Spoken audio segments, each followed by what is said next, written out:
Bonjour et bienvenue sur la chaîne YouTube Cannonball, dédiée à notre projet de première année en DUT Génie mécanique et productique.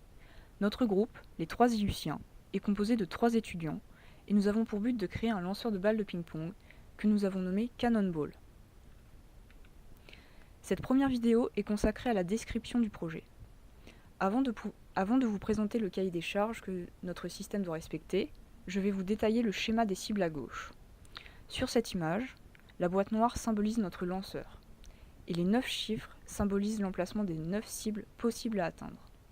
Par exemple, la cible 1 se situe à 1 mètre et à 45 degrés sur la gauche du lanceur.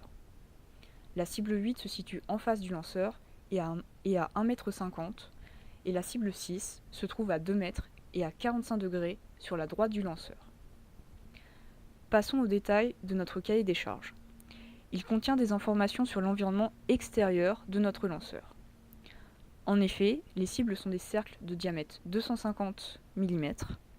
Notre lanceur doit tenir dans une boîte de 250 par 250 mm et le diamètre des balles de ping-pong est de 38 à 40 mm.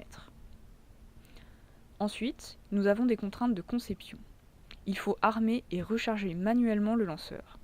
Il doit contenir un système de réglage pour atteindre une des cibles demandées, c'est-à-dire qu'il faut pouvoir gérer les angles et distances entre le lanceur et les cibles.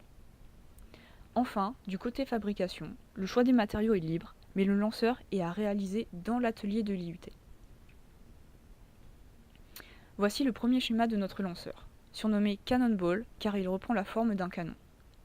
Il contient sur sa base un socle rotatif pour orienter notre tir, ainsi qu'un ressort avec une tirette et avec une goupille.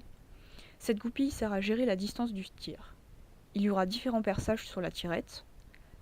Par exemple, si on met la goupille dans le perçage 1, la balle sera projetée à 1 mètre, alors que avec le perçage 3, la balle sera propulsée à 2 mètres. Enfin, il y aura 2 molettes pour serrer le tube du canon dans un angle choisi, qui est un paramètre de trajectoire. Pour finir, la prochaine vidéo sera consacrée à la conception du lanceur sur CATIA version 5.